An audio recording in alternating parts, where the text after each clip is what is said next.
जय हिंद एवरीवन। आज से मैं बता दूं कि आप लोग को मात्र 10 दिन बच गया है 22 अप्रैल 2024 का। अगर आप लोग का भी एग्जाम इंडियन आर्मी का है तो मैं बता दूं कि ये प्रैक्टिस सेशन ऑल ट्रेड्स के लिए है। इसमें आप लोग को आज से 10 बरस पहले के प्रीवियस ईयर प्रश्नों के साथ साथ न्यू पैटर्न पर आधारित प्रश्न भी देखने को मिलेंगे। डियर फ्रेंड्स, मैं बता दूं कि आप लोगों को अब आप लोग के पास समय बहुत ही कम है। हम लोग को वही प्रश्न को प्रैक्टिस करना है जो आप लोग के एग्जाम के अकॉर्डिंग इंपॉर्टेंट हो और आने वाला हो और उसकी संभावना ज्यादा हो। तो हम लोग वही प्रश्नों को लेकर आ गए हैं। आप लोग को टॉप 50 प्रश्न तो आप लोग को लास्ट तक प्रैक्टिस करना है और साथ में एनालिसिस भी करना है कि आप लोग कितना स्कोर करते हैं। चलते हैं अपने प्रश्नों पर। प्रश्न लास्ट तक अटेंड जरूर कीजिए। हम लोग आ गए हैं अपने प्रश्नों पर। प्रश्न बहुत ही इंपॉर्टेंट है, बार बार पूछे जाने वाले प्रश्नों के साथ साथ न्यू पैटर्न पर आधारित भी प्रश्न है। जैसे कि आप लोग को पहला प्रश्न स्क्रीन पर दिखाई दे रहा है कि 1965 की युद्ध के दौरान भारत के प्रधानमंत्री कौन है और वेरी वेरी इंपॉर्टेंट प्रश्न है, कौन थे।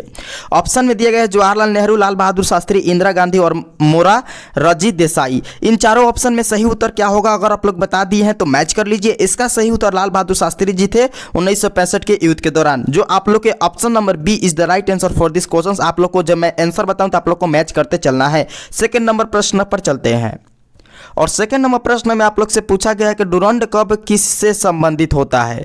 Football, hockey, kabaddi, cricket. Dear friends, बताइए इस प्रश्न का सही उत्तर क्या होगा। अगर आप लोग बता दिए हैं तो मैच कर लीजिए। इसका करेक्ट आंसर आप लोग का हो जाएगा हॉकी, जो डुरंड कप से संबंधित है। आप लोग के ऑप्शन नंबर बी यहाँ पर सही उत्तर होगा। मैं बता दूं कि ये वेरी वेरी इंपॉर्टेंट प्रश्न था और स्पोर्ट्स से रिलेटेड एक प्रश्न आप लोग के इंडियन आर्मी के एग्जाम में हमेशा पूछा गया है और आगे भी 22 अप्रैल के एग्जाम में देखने को भी मिलेगा। 3 नंबर प्रश्न तो VVI है और ये प्रश्न बहुत सारे एग्जामों में इंडियन आर्मी के पूछे गए हैं और ऑल ट्रेड्स में पूछा गया है कि भारत स्वतंत्र कब हुआ था। 1947, 1945, 1946, 1944। तो आप लोग को डेफिनेटली पता होगा इस प्रश्न का सही उत्तर 1947 ईस्वी होगा। हालांकि इस टाइप के प्रश्न अब थोड़ा कम होते जा रहा है, बट कोई नहीं बता सकता है कि ये प्रश्न आएगा कि नहीं आएगा। ठीक है, तो इसलिए आप लोग प्रैक्टिस कीजिए। मैं वही प्रश्न आप लोग को प्रैक्टिस करवाना चाहता हूं जो आप लोग के एग्जाम में आने की संभावना ज्यादा हो, 100 to 10% हो।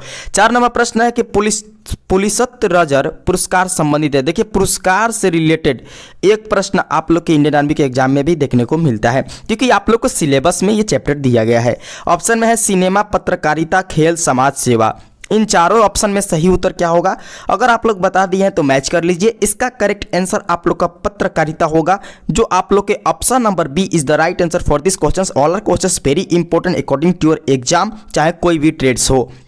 5 नंबर प्रश्न पर चलते हैं और 5 नंबर प्रश्न में आप लोग से पूछा गया कि 2022 के शीत ओलंपिक मेजबानी का आयोजन करने वाला देश है बीजिंग, सांची, ओस्लो या पंचोंग। ये है नहीं था, बताना है आप लोग को। तो डियर फ्रेंड्स, अगर आप लोग बता दिए हैं तो मैच कर लीजिए। इसका करेक्ट आंसर आप लोग का बीजिंग हो जाएगा, जो आप लोग के ऑप्शन नंबर बी में दिया गया है सही उत्तर। चलते हैं 6 नंबर प्रश्न पर और 6 नंबर प्रश्न में अनुच्छेदों से प्रश्न एक इंडियन आर्मी के एग्जाम में आप लोग को देखने को मिलता है। तो डेफिनेटली आप लोग इस प्रश्न का सही उत्तर बताएंगे। जैसे कि प्रश्न है कि भारतीय संविधान का अनुच्छेद विदेश नीति कौन से अनुच्छेद में होती है। अनुच्छेद 51, अनुच्छेद 52, अनुच्छेद 53 या अनुच्छेद 54। तो फ्रेंड्स, बता दिए हैं आंसर तो मैच कर लीजिए। इसका करेक्ट उत्तर अनुच्छेद 51 में भारतीय संविधान का अनुसार विदेश नीति के अनुच्छेद होती है 51 में। ठीक है, जो आप लोग के ऑप्शन नंबर ए में दिया गया सही उत्तर है। चलते हैं 7 नंबर प्रश्न पर और 7 नंबर प्रश्न में आप लोग से पूछा गया कि पुर्तगाली यात्रा वास्को डी गामा जब भारत आए तो उस समय दिल्ली का शासक कौन था। सिकंदर शाह, इब्राहिम लोदी, कृष्णदेव राय या ऑप्शन नंबर डी है इनमें से कोई नहीं। इसका सही उत्तर क्या होगा आप लोग को बताना है। अगर आप लोग बता दिए हैं तो मैच कर लीजिए। इसका करेक्ट आंसर सिकंदर शाह हो जाएगा, जो आप लोग के ऑप्शन नंबर ए यहाँ पर सही उत्तर है। चलते हैं 8 नंबर प्रश्न पर। 8 नंबर प्रश्न में इस टाइप के भी प्रश्न आप लोग के एग्जाम में पूछे जाने लगे हैं जब से ऑनलाइन CE आया है। प्रश्न है कि BRICS ब्रिक्स में एस किससे संबंधित है। South Asia, south America, south Africa या इनमें से कोई नहीं। तो डियर फ्रेंड्स, इसका सही उत्तर क्या होगा यह आप लोग को बताना है। अगर आप लोग बता दिए हैं तो मैच कर लीजिए। इसका सही उत्तर आप लोग का साउथ अफ्रीका हो जाएगा, जो आप लोग के ऑप्शन नंबर सी यहाँ पर सही उत्तर है। 9 नंबर प्रश्न पर चलते हैं और वेरी इंपॉर्टेंट प्रश्न अकॉर्डिंग टू योर एग्जाम कि महात्मा गांधी का जन्म कहाँ हुआ था। अमेठी, मोदी नगर, पोरबंदर, गांधीनगर। इसका सही उत्तर क्या होगा ये आप लोग को बताना है। तो देखिए इसका करेक्ट आंसर पोरबंदर हो जाएगा, जो आप लोग के ऑप्शन नंबर सी सही उत्तर है। मैं बता दूं कि हर प्रश्न में आप लोग को 5 सेकंड का टाइम दिया रहेगा। 5 सेकंड में आप लोग को सोचकर सही उत्तर बताना है प्रश्न का। जैसे कि 10 नंबर प्रश्न का आप लोग सही उत्तर बताएंगे। प्रश्न पूछा गया कि बस्तर जिला किस राज्य में है। Very important, Chhattisgarh, Madhya Pradesh, Rajasthan, Bihar. और डियर फ्रेंड्स, जो लोग चैनल पर नए हैं जल्दी से चैनल को कर लीजिए सब्सक्राइब और नोटिफिकेशन को ऑन कर लीजिए। प्रॉपर तरीका से इंडियन आर्मी की तैयारी आप लोग को कराया जा रहा है और मात्र 11 दिन में अगर आप लोग को अभी सपना है फौजी बनने का और एग्जाम को क्लियर करने का, तो हमारे चैनल पर बने रहे। और डिस्क्रिप्शन में लिंक दिया गया है टेलीग्राम का, उससे जुड़ जाइए टेलीग्राम पर। ऑल क्लास का पीडीएफ ऑन टेलीग्राम पर आप लोग को देखने को मिलेगा, साथ में ओरिजिनल पेपर भी देखने को मिलेगा और आप लोग को नोटिफिकेशंस और कोई भी आप लोग को यूट्यूब और टेलीग्राम के अकॉर्डिंग आप लोग के पास नोटिफिकेशन पहुंचाया जाएगा। इस प्रश्न का सही उत्तर अगर आप लोग बता दिए हैं तो मैच कर लीजिए।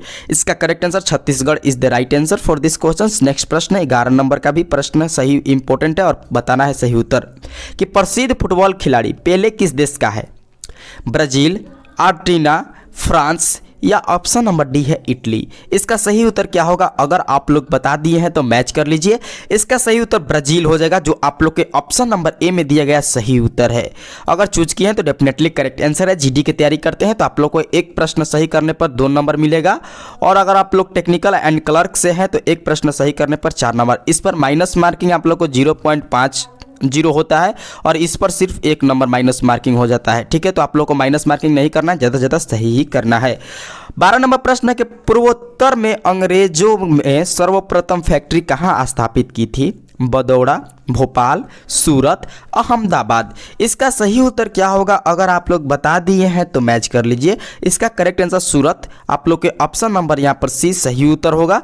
चलते हैं नेक्स्ट प्रश्न 13 नंबर पर और 13 नंबर में आप लोग से पूछा गया है कि विद्युत से चलने वाली भारत में प्रथम रेलगाड़ी कौन से सन में चली और आप लोग के ऑप्शन में दिया गया है कि 1911 ईस्वी, 1935, 1920 और 1925 ईस्वी। इसका सही उत्तर क्या होगा आप लोग जल्दी से बताइए। अगर आप लोग बता दिए तो मैच कर लीजिए। इसका करेक्ट आंसर आप लोग का हो जाएगा ऑप्शन नंबर डी, 1925 ईस्वी is the right answer for this question, जो आप लोग के ऑप्शन नंबर डी में दिखाई पड़ रहा है। डेफिनेटली करेक्ट आंसर अगर चूज किए तो आप लोग 2 नंबर यहाँ से ले सकते हैं। चलते हैं 14 नंबर प्रश्न पर और 14 नंबर प्रश्न में आप लोग से पूछा गया है कि सर्जिकल स्ट्राइक सितंबर 2016 के समय भारत का रक्षा मंत्री कौन थे। निर्मला सीतारमण या मनोहर पार्रिकर या अरुण जेटली, सुषमा स्वराज। इन चारों ऑप्शन में सही उत्तर क्या होगा ये आप लोग को बताना है। तो इसका करेक्ट आंसर मनोहर पार्रिकर हो जाएगा, जो आप लोग के ऑप्शन नंबर 20 सही उत्तर होगा। सर्जिकल स्ट्राइक सितंबर 2016 के समय मनोहर पार्रिकर रक्षा मंत्री थे और अभी 2024 में कौन रक्षा मंत्री ये आप लोग को कमेंट में बता देना है। ठीक है, आप लोग को प्रेजेंट में भी बहुत ही जल्द आप लोग को करंट अफेयर्स का प्रश्न सेट कर दिया गया है और टाइपिंग करना है। टाइपिंग करने के बाद आप लोग के पास प्रोवाइड किया जाएगा यूट्यूब के माध्यम से। टेंशन ना लीजिए, आप लोग को ताज़ा ताज़ा रहेगा। एग्जाम से 3 से 4 दिन पहले आप लोग को मैं कराऊंगा और याद रहेगा, आप लोग वहां पर जाकर अटेंड कीजिएगा। 15 नंबर प्रश्न के प्रथम विश्व युद्ध कब हुआ था। ये तीनों युद्ध में से एक प्रश्न देखने को मिलता है, याद कर लीजिएगा चाहे रट लीजिएगा। ऑप्शन ए में देगा 1920 ईस्वी, 1919, 1914 ईस्वी या ऑप्शन नंबर आप लोग को बी डी है 1944 ईस्वी। इसका सही उत्तर क्या होगा ये आप लोग को बताना है। अगर बता दी हैं तो मैच कर लीजिए। इसका करेक्ट आंसर 1954 ईस्वी इज द राइट आंसर, जो आप लोग के ऑप्शन नंबर सी में दिया गया सही उत्तर है। चलते हैं 16 नंबर प्रश्न पर। अब आप लोग को मैं बता दूं कि 1 से 15 तक आप लोग ने जीके का हूबहू एग्जाम के अकॉर्डिंग प्रैक्टिस किए। 16 से अब आप लोग को 30 तक करना है जीएस का प्रैक्टिस, जो कि वेरी इंपॉर्टेंट है। आप लोग के एग्जाम के अकॉर्डिंग आप लोग को भी पता है, इसीलिए जीएस वाला सेशन का पहला प्रश्न में पूछा गया है कि हार्मोन का उपयोग किया जाता है मेटाबॉलिक कार्यों के लिए, रोगों से बचाव के लिए, ऊर्जा उत्पादन के लिए या पाचन और पुनः उत्पादन के लिए। इसका सही उत्तर क्या होगा अगर आप लोग बता दिए हैं तो मैच कर लीजिए। इसका सही उत्तर मेटाबॉलिक कार्यों के लिए, जो आप लोग के ऑप्शन नंबर यहां पर ए में दिया गया सही उत्तर है। चूज किए हैं तो डेफिनेटली करेक्ट आंसर है। 17 नंबर प्रश्न पर चलते हैं कि परमाणु का रासायनिक गुण किस पर निर्भर करता है। संयोजकता पर, परमाणु क्रमांक पर, परमाणु भार या इनमें से कोई नहीं। इसका सही उत्तर अगर आप लोग बता दिए हैं तो मैच कर लीजिए फ्रेंड्स। इसका करेक्ट आंसर आप लोग का हो जाएगा ऑप्शन नंबर बी, परमाणु क्रमांक, जो आप लोग के ऑप्शन नंबर बी में दिया गया सही उत्तर है। चलते हैं नेक्स्ट प्रश्न 18 नंबर पर और 18 नंबर प्रश्न में आप लोग से पूछा गया कि डॉक्टर हरगोविंद खुराना को किस खोज के लिए नोबेल पुरस्कार से सम्मानित किया गया था और ऑप्शन में दिया गया है अनुवांशिक कूट, भ्रूण, हार्मोन, प्रवणता। इसका सही उत्तर क्या होगा अगर आप लोग बता दिए हैं तो मैच कर लीजिए। यहाँ पर आप लोग को ऑप्शन नंबर ए अनुवांशिक कूट हो जाएगा, जो हरगोविंद सिंह खुराना को अनुवांशिक कूट की खोज के लिए नोबेल पुरस्कार सम्मानित किया गया था, जो आप लोग के option number A is the right answer for this question. चलते हैं 19 नंबर प्रश्न पर। डियर फ्रेंड्स, 19 नंबर प्रश्न में आप लोग से पूछा गया कि निम्नलिखित में से सरिक्षपता की मात्रा होती है मोम, शहद या ऑप्शन नंबर आप लोग को सी दिखाई दे रहा है रेशम, केसर। इसका करेक्ट उत्तर क्या होगा? अगर आप लोग बता दिए हैं तो मैच कर लीजिए। इसका सही उत्तर केसर हो जाएगा, जो आप लोग के ऑप्शन नंबर डी यहाँ पर सही उत्तर है। 20 नंबर प्रश्न पर चलते हैं और 20 नंबर प्रश्न में आप लोग से पूछा गया कि समुद्र के पानी में सरिक्षता की मात्रा होती है अधिक, कम, एक समान, इनमें से कोई नहीं। इसका सही उत्तर अगर आप लोग बता दिए हैं तो मैच कर लीजिए। इसका करेक्ट आंसर आप लोग का अधिक हो जाएगा, जो आप लोग के ऑप्शन नंबर डी यहां पर सही उत्तर है। चलते हैं 21 नंबर प्रश्न पर और 21 नंबर प्रश्न में पूछा गया कि भारी जल का सूत्र होता है H2O। यहां पर मैं बता दूं कि इस टाइप से लिखा गया है H2O, D2O, NaCl तो ठीक है और ACl भी ठीक है। अब इनमें से चारों ऑप्शन में से आप लोग को सही उत्तर बताना है भारी जल का सूत्र क्या होता है। अगर आप लोग बता दिए हैं तो मैच कर लीजिए। इसका करेक्ट आंसर आप लोग का D2O हो जाएगा, जो आप लोग के ऑप्शन नंबर यहाँ पर 20 सही उत्तर होगा। शुद्ध जल भी बोला जाता है और आप लोग के एग्जाम में ये पूछा गया है, यानी पी से प्रीवियस ईयर भी प्रश्न है। चलते हैं 22 नंबर प्रश्न पर और 22 नंबर प्रश्न में आप लोग से पूछा गया है कि बक्साइड किसका अयस्क है? Copper, zinc, aluminium, iron. इसका सही उत्तर अगर आप लोग बता दिए हैं तो मैच कर लीजिए। इसका करेक्ट आंसर एल्यूमिनियम, जिसका ऑप्शन नंबर यहाँ पर सी सही उत्तर होगा। एल्यूमिनियम का रासायनिक सूत्र Al होता है, याद रखिएगा। 23 नंबर प्रश्न का करेक्ट आंसर बताइए। प्रश्न में पूछा गया कि गोली दागने के बाद तोप के पूछे की ओर धक्का मारने का कारण क्या है? ऊर्जा का संरक्षण, उत्पन्न गैसों द्वारा लगाए गए पीछे की ओर बल, या ऑप्शन नंबर आप लोग का सी है न्यूटन की गति का तीसरा नियम या न्यूटन की गति के प्रथम नियम। इसका सही उत्तर अगर आप लोग बता दिए हैं तो मैच कर लीजिए। इसका करेक्ट आंसर न्यूटन की गति का तीसरा नियम के कारण होता है, जो आप लोग के ऑप्शन नंबर यहाँ पर सी क्या है? सही उत्तर है। 24 नंबर प्रश्न पर चलते हैं फ्रेंड। 24 नंबर प्रश्न में आप लोग से पूछा गया कि लोहा का अयस्क क्या है? हेमेटाइट, बक्साइट, क्यूपराइट या डेलेमाइट। इसका सही उत्तर अगर आप लोग बता दिए हैं तो मैच कर लीजिए। इसका करेक्ट आंसर आप लोग का हेमेटाइट हो जाएगा, जो आप लोग के ऑप्शन नंबर यहाँ पर ए सही उत्तर दिया गया है। 25 नंबर प्रश्न का भी आप लोग सही उत्तर बताइए। पूछा गया है प्रश्न के कोशिका विभाजन निम्नलिखित में से किस प्रक्रिया से होती है? हिटोरोसिस, युग्म या माइटोसिस, या इनमें से कोई नहीं। इन प्रश्नों का बहुत ही इंपॉर्टेंट है आप लोग के एग्जाम के अकॉर्डिंग, तो इसका करेक्ट आंसर अगर आप लोग बता दिए हैं तो मैच कर लीजिए। इसका सही उत्तर माइटोसिस हो जाएगा, जो आप लोग के ऑप्शन नंबर यहाँ पर सी सही उत्तर होगा। चलते हैं 26 नंबर प्रश्न पर और 26 नंबर प्रश्न में आप लोग से पूछा गया है कि एक आयु अवरुद्ध पिंजरे में लटकी हुई एक संप्रंग तुलना में एक तोता बैठा हुआ है। तोता उड़ना आरंभ करता है। स्प्रिंग तुलना के पाठ में वृद्धि होगी, कमी होगी, परिवर्तन नहीं होगा, शून्य नहीं होगा। इस टाइप के प्रश्न पूछे नहीं जा रहा है, बट अगर पूछे भी जाए और ये प्रश्न आ जाए तो आप लोग क्या बताइएगा? इसका सही उत्तर आप लोग बताइए। अगर आप लोग बता दिए हैं तो मैच कर लीजिए। इसका करेक्ट आंसर आप लोग को परिवर्तन नहीं होगा, जो आप लोग के ऑप्शन नंबर यहाँ पर सी सही उत्तर दिया गया है। 27 नंबर प्रश्न पर चलते हैं। पूछा गया कि वाटर गैस का रासायनिक नाम क्या है? COH2 या ऑप्शन नंबर आप लोग को बी है CH4 या H2N2O या CO2। मैं बता दूं कि H2 इस टाइप का लिखा गया है, N2O इस टाइप का लिखा गया है सारे ऑप्शन में। जहां 2 दिखाई दे रहा है वो नीचे की तरफ है। तो अब बताइए इस प्रश्न का सही उत्तर क्या होगा? अगर आप लोग बता दिए हैं तो मैच कर लीजिए। वाटर गैस का नाम COA+H2O हो जाएगा, जो आप लोग के ऑप्शन नंबर यहाँ पर ए में दिखाई दे रहा है सही उत्तर। 28 नंबर प्रश्न का आप लोग करेक्ट आंसर बताइए। पूछा गया कि DNA कहाँ मौजूद होता है? वेरी इंपॉर्टेंट, DNA कहाँ पर मौजूद होता है? आयरन, न्यूक्लियस, प्लाज्मा या न्यूक्लियस एसिड। इसका सही उत्तर क्या होगा? अगर आप लोग बता दिए हैं तो मैच कर लीजिए। Nucleus is the right answer for this question. चलते हैं नेक्स्ट प्रश्न 29 नंबर पर। डियर फ्रेंड्स, 29 नंबर प्रश्न में आप लोग से पूछा गया कि कार्य को परिभाषित किया जाता है बल इंटू दूरी। ये स्टार जैसा आप लोग को जो दिखाई दे रहा है वो गुणा का चिन्ह है, ठीक है। टाइपिंग में मिस्टेक हुआ है, आप लोग समझ सकते हैं। तीनों में आप लोग को गुणा का चिन्ह दिया गया है मल्टीप्लीकेशन के।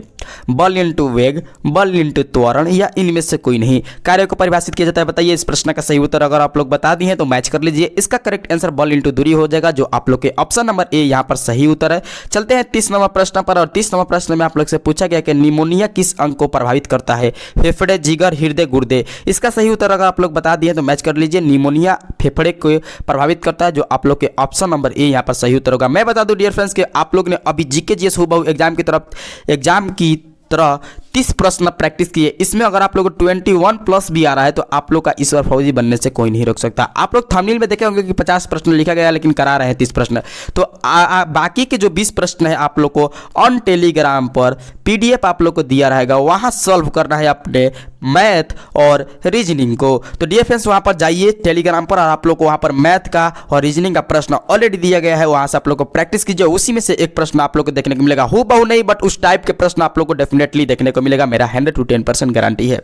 तो कर दीजिए इस वीडियो को ज़्यादा से ज़्यादा शेयर अपने फ्रेंड्सों के साथ, ताकि आप लोग के साथ साथ वो भी प्रैक्टिस करें और अपने स्कोर को एनालिसिस भी करें। कमेंट में अपना स्कोर के साथ साथ फीडबैक जरूर दीजिएगा और लाइक करके मुझे भी मोटिवेट करते रहिएगा। मैं आप लोग के लिए प्रैक्टिस के लिए प्रश्नों को सेट करता रहूंगा और आप लोग के लिए मैं बता दूं कि सुबह का 9 बजे वेरी इंपॉर्टेंट जो इंपॉर्टेंट टॉपिक है, जिससे 100 to 10% गारंटी रहता है कि इस प्रश्न से आएगा ही आएगा, इस टॉपिक से आएगा, वो आप लोग को सुबह के 9 बजे कराया जा रहा है इस चैनल पर। वहां से जरूर आप लोग को प्रैक्टिस कीजिए। अभी आप लोग को 2 टॉपिक को कंप्लीट कर दिया गया जो कि बहुत ही इंपॉर्टेंट है।